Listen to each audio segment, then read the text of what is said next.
જે તે સમયે મને 2 કરોડ રૂપિયાની ઓફર હતી તો હું 2 કરોડ લઉં કે 35 લાખ લઉં ભાઈ. જેને બાઇક બતાવીવાળા છે હમણાં હું એને 1 લાખ રૂપિયા ગીતામાં નાખી દઉં એટલે મને રાજુ સોલંકી ભગવાન.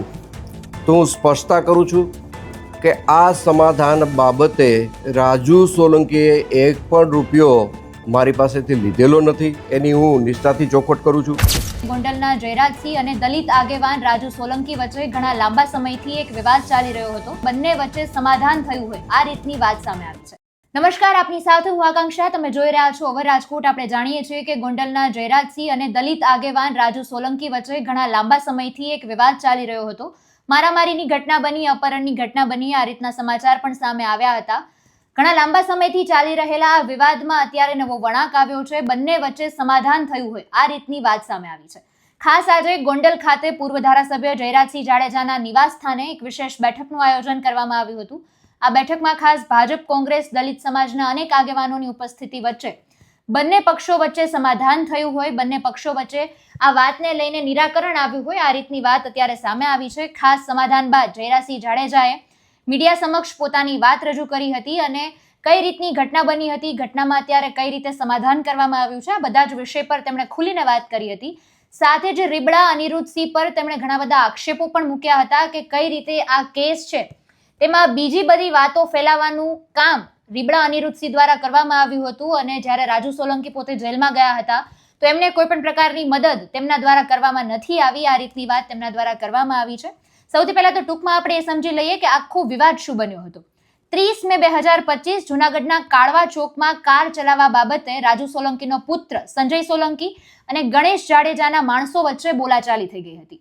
આરોપ એવો હતો કે ગણેશ જાડેજા અને તેના સાથીઓએ સંજય સોલંકીનું અપહરણ કરીને તેમને ગોંડલ લઈ જઈને જીવલેણ માર માર્યો હતો.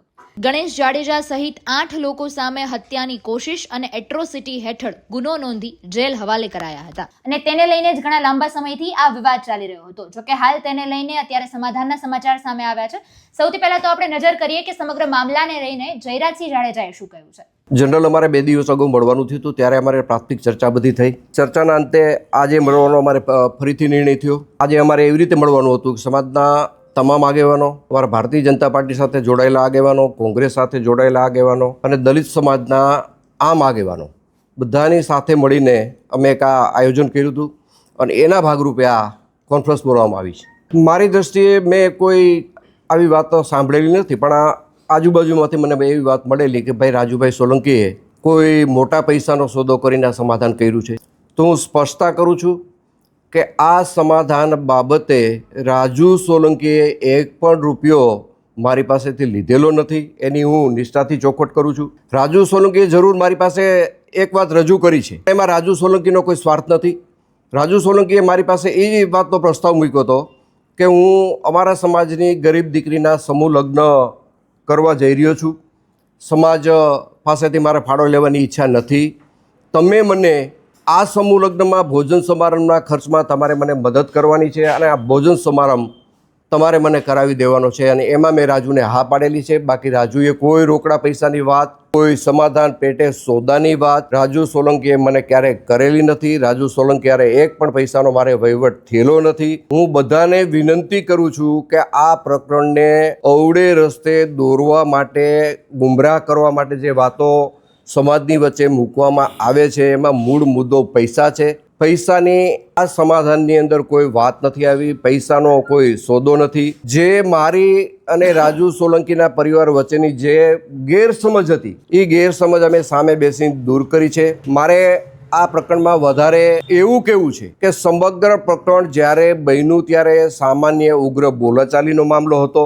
આ મામલો વધીને 2 દિવસમાં બનાવ પછી પૂરો થવાનો હતો, પણ રીબડા અનિરુદ્ધે આખા પ્રકરણને ગેરમાર્ગે દોરવા માટે રાજુ સોલંકીને કાંઈ કીધું, સમાધાનનું કાંઈ આમ વાત કરી, આ તે વાત કરી, પૂરેપૂરા સમાજને ગુમરાહ કરવામાં જો મુખ્ય ફાળો કોઈનો હોય તો રીબડા અનિરુદ્ધનો રહ્યો છે.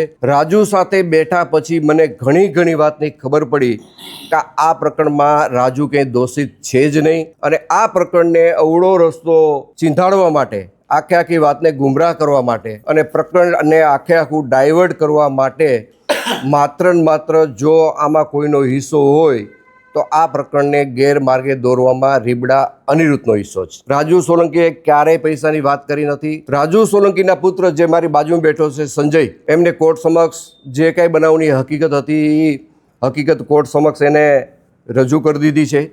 વાત હવે પછીના કેસની છે. તમારા કેસની રીતે પણ સમાધાન થઈ ગયું છે, કાયદાની રીતે પણ સમાધાન થઈ ગયું છે, અને મૌખિક અમે બેઠા પછી એક પારિવારિક ભાવનાથી અમારી વચ્ચે આ સુખદ અંત આવ્યો છે. આ વસ્તુને કોઈ અવળે રસ્તે ન દોરે, કોઈ જુદી રીતે ન જોવે. રાજુ સોલંકી પણ ભોગ બનીને આવ્યો છે ત્યારે એને કોઈએ કાંઈ કરી દીધું નથી. અનિરુદ્ધે માત્ર ને માત્ર વાતું કરી છે. અનિરુદ્ધ તરફથી રાજુ જેલમાં ગયા પછી કોઈ જાતનો સહકાર મળેલો નથી. રાજુની હાજરીમાં હું કહું છું. જય ભીમ, નમો બુદ્ધાય. હું રાજુ સોલંકી. આજથી 2 વર્ષ પહેલાં જે ગણેશ ગોંડલ અને સંજુ સોલંકીનો જે ઝઘડો હતો, એ ઝઘડામાં મેં 12 કલાક મથામણ કરી અને એફઆઈઆર દાખલ કરાવી. ત્યારે એક પણ સમાજનો આગેવાન મારી સાથે નહોતો. એફઆઈઆર લઈ આવ્યા પછી સંપૂર્ણ રીતે સામૂહિક આત્મહત્યાનું મેં અલ્ટિમેટમ આપેલ કે ગણેશ ગોંડલની ધરપકડ ના થાય તો અમે આખો પરિવાર આત્મહત્યા કરશું. એ આત્મહત્યાના સામૂહિક આત્મહત્યાના પ્રેશરમાં આવી સરકારશ્રીએ ગણેશ ગોંડલની ધરપકડ કરી. ત્યાર પછી હું રાજકોટ આવેલો, મારી બીપીની દવા ચાલુ છે. દવા લેવા આવેલો, મને અમારા એક આગેવાનનું જે દેવદાનભાઈ મુસળિયા છે એમનો મને ફોન આવેલો કે મને અનુજસિંહ બાપુનો ફોન આવેલો છે અને આપણે અનુજસિંહ બાપુને મળવા જવાનું રીબડા છે. ત્યારે હું રાજકોટથી રિટર્ન રીબડાની નજીક હતો ને મને ફોન આવ્યો એટલે મેં કીધું હું અહીં રીબડાની બાજુમાં જ છું. ત્યારે યોગેશ ભાષા, પિન્ટુ બગડા એ દેવદાન મુસળિયા મને અનુજસિંહ બાપુ પાસે લઈ ગયા. અનુજસિંહ બાપુ પાસે લઈ ગયા અને મને એવું કીધું કે આપણે ગોંડલ જવાનું છે. જેમ જયરાજસિંહ જાડેજા અને ગોંડલ ગણેશ રીબડા આવ્યા અને અમારી આબરૂ કાઢી, એમ આપણે જયરાજસિંહ બાપુની આબરૂ કાઢવા જવાની છે. તો મને થોડોક રોષ હતો કે મારા દીકરાનું અપહરણ કર્યું, મારા દીકરાને માર્યો. એના અનુસંધાનું એને વાતમાં આવી ગયું. લડાઈ ગોંડલ 20 રીબડાની હતી. આમાં દલિત સમાજને કાંઈ લેવા દેવા નહોતું. પણ દલિત સમાજને ક્યાંક ને ક્યાંક દલિત સમાજના 2-3 રાજકોટ જિલ્લાના આગેવાન, 2-3 જુનાગઢ જિલ્લાના આગેવાન આખા સમાજને ગેરમાર્ગે દોર્યો. મારો સમાજ નિર્દોષ છે, મારા સમાજનામાં ક્યાંય દોષ નથી. સમાજે મને મદદ કરી છે, એ બદલ સમાજનો હું આભારી છું. પણ સમાજના 2-4 આગેવાન જુનાગઢ જિલ્લાના ને 2-4 આગેવાન રાજકોટ જિલ્લાના જે સમાજને ગેરમાર્ગે દોર્યો છે, આખું મને સૂચના દેવામાં આવી કે આપણે ગોંડલ જવું છે. અમે ગોંડલ આવ્યા. ગોંડલ આવી અને અમે જયરાજસિંહ બાપુની આબરૂ કાઢી અને જેમ અનુજસિંહ બાપુએ કીધું પ્રમાણે મેં બોલ્યા એવું વર્તન કર્યું. એ વર્તન કર્યા પછી વિષય પૂરો થઈ ગયો કે હવે આપણે ભાઈ જે કરવું તે કરી લીધું. એની ધરપકડ થઈ ગઈ છે, જેલમાં આવી ગયા ગણેશભાઈ. આપણે એન્ટ્રી પાડીએ એવા દલિત સમાજની તંગડી આપણી ઊંચી રહી ગઈ. હવે આપણે વિષય પૂરો કરવાનો. પછી મને સૂચના આપવામાં આવી કે હવે આપણે ગીતાબાને રાજીનામું માંગવાનું છે. સમાજના આગેવાન દેવદાન મુસળિયા, આ ભાઈ યોગેશ ભાષા, એ મને સૂચના, અને દિનેશ પાતર અને રાજુ સખિયા, આ મને સૂચના આપતા ગયા કે હવે આપણે ગાંધીનગર જવાનું છે. 2 લાખ બાઇકની મેં ચેલેન્જ કરી અને સમાજે મને સહકારે આપ્યો. સમાજ તૈયાર હતી જવા માટે. પણ ક્યાંક ને ક્યાંક ગેરમાર્ગે અનુજસિંહ બાપુને સમાજના જે આગેવાન છે અમારા જુનાગઢ જિલ્લાના અને જે રાજકોટ જિલ્લાના 2-3 આગેવાન છે એને ગેરમાર્ગે આખા સમાજને દોર્યો અને ગીતાબાનું રાજીનામું માંગવાનું. અને ગીતાબા રાજીનામું આપ્યા પછી અનુજસિંહ જાડેજાના દીકરાને ચૂંટણી લડાવવાની આવી રીતના ગેરમાર્ગે સમાજને દોર્યો અને મને પણ દોર્યો. એટલે હું એની વાતમાં આવી કે આપણા સમાજના આગેવાન છે. આ સંજુ સોલંકી છે, રાજુ સોલંકીનો દીકરો નથી. રાજુ સોલંકી 30 વર્ષથી સમાજ માટે લડાઈ કરે છે અને ગમે ત્યારે ધોયડો જાય, આધી રાતે જવાનું થાય તો રાજુ સોલંકી જાતો. એટલે મેં કીધું આ દીકરો રાજુ સોલંકીનો નથી, આ સમાજનો. સમાજ જે નિર્ણય કરે એટલે આખા સમાજને ગેરમાર્ગે દોરવાનું કામ આપણા સમાજના 2-4 આગેવાનું જુનાગઢ જિલ્લાના, 2-4 આગેવાનો રાજકોટ જિલ્લાના અને અનુજસિંહ જાડેજાએ કર્યું છે. અને જ્યારે મારી પર ગુસ્સીટોક થઈ, મારે સમાજને પૂછવું જોઈએ, 100% પૂછવું જોઈએ. આ સમાધાન કર્યું છે મેં તો મારે સમાજને પૂછવું જોઈએ. પણ ક્યારે કે સમાજે મને મદદ કરી તો 100% મારે સમાજને પૂછવું જોઈએ.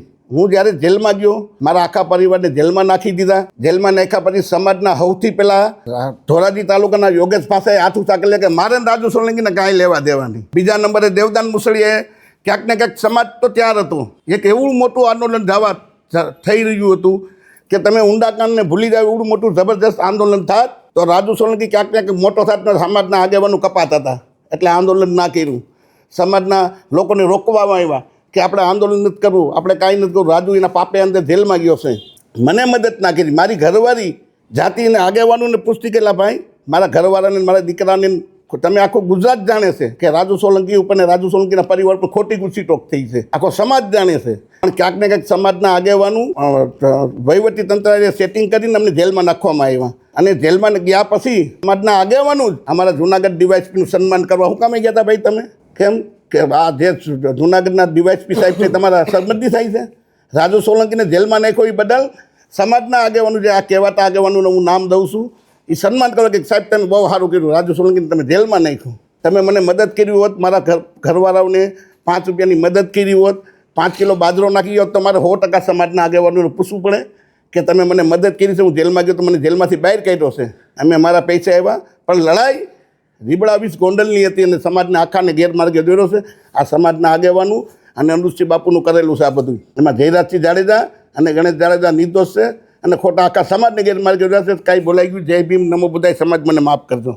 નહીં, ફરિયાદ ખોટી નહોતી, બનાવ થયો તો, જે બનાવ થયો છે એ બનાવ થયો તો, પણ એક રસ્તો કોઈ પણ ઝઘડાનું, કોઈ પણ ઝઘડો થાય તેનો રસ્તો એક સમાધાન છે. તો સમાધાન મને કોઈ પ્રેશરથી, કોઈ લાલચથી કે કોઈ દબાણથી મને ખાલી રાજુ સખિયાનો એક ઓડિયો જોયો મેં હમણાં વિડીયો, એમાં રાજુ સખિયા એમ કહે કે રાજુભાઈ સોલંકી 35 લાખ રૂપિયા ભાઈ અનુજસિંહ પાસેથી લેવા. તો જે તે સમયે જયરાજસિંહ બાપુ મારી બાજુમાં બેઠા છે, જે તે સમયે મને 2 કરોડ રૂપિયાની ઓફર હતી, તો હું 2 કરોડ લઉં કે 35 લાખ લઉં? ભાઈ પૈસા જ મારે જોતા હોય તો અનુજસિંહના 35 લાખ ના લઉં, જયરાજસિંહ બાપુના 2 કરોડ હું લઈ લઉં, અને મારે પૈસાની જરૂરી નથી ભાઈ. નહીં, સમાજ વિરોધમાં નથી, જે સમાજના આગેવાનું છે, જે 2-4 કહેવાતા જૂનાગઢ જિલ્લાના, 2-4 કહેવાતા રાજકોટ જિલ્લાના, જેને બાઇક બતાવીવાળા છે, હમણાં હું એને 1 લાખ રૂપિયા ગીચામાં નાખી દઉં એટલે અમારા રાજુ સોલંકી ભગવાન હમણાં મારા વખાણ કરવા માંડે. ભાઈ મને તમને ખબર છે કે ઘોઘાવદરમાં ભેગા થયા તો 15 જણાથી 16 જણા માણસ નહોતા, અને આજે તમે પાછળ જોયું સમાજના જ આગેવાનો છે જે બેઠા, એ પવિત્ર છે, નિષ્ઠાવાન છે, એ આગેવાનો અમારી સાથે છે. પણ જેને ભાગ બતાવીવાળા છે, જેને પૈસા જોતા છે, જે આની પહેલાં તમને ખબર હોય તો દિનેશ પાટર ઉપર જે કંઈ બનાવ થયો હતો અને દિનેશ પાટર રોતો હતો, એ વિડીયો તમને મેં બતાવ્યો હમણાં, એનો રોતો ત્યારે મને વાવડો એવા મિલા છે કે એ સુરત મિટિંગ થઈ હતી અને સુરતથી કોઈ ચોક્કસ આગેવાનું પાસેથી પૈસા લાવીને આવવાના હતા. એટલે આવા એના ધંધા છે. સમાજને હાથ જોડીને વિનંતી છે કે આવા આગેવાનોને વાતોમાં ના આવતા, અને મારે પૂછવું જોઈએ સમાજને, પણ જ્યારે મને સમાજે મદદ કરી હોય તો મારે 100% પૂછવું જોઈએ. કોઈ સમાજના માણસ 1 કિલો તેલ મારે ઘેરે કે 1 કિલો બાજરો આપી ગયા હોય તો મને કહે કે અમે 1 કિલો બાજરો કે 10 રૂપિયા રાજુભાઈને ઘેરે કે એના પરિવારને મદદ કરી છે, તો મારે 100% પૂછવું જોઈએ. એટલે આ રીતની વાત જયરાજસિંહ જાડેજા દ્વારા કરવામાં આવી છે, અને જે રીતે મેં વાત કરી કે સીધા જ આક્ષેપો છે એ રીબડા અનિરુદ્ધસિંહ પર મૂકવામાં આવ્યા છે. હવે આને લઈને અનિરુદ્ધસિંહનો જવાબ શું આવે છે એ પણ જોવાનું રહ્યું, પણ આ રીતના સમાચાર અત્યારે સામે આવ્યા છે. આ વિષયને આપ કઈ રીતે જુઓ છો એ કમેન્ટમાં જણાવજો. નમસ્કાર.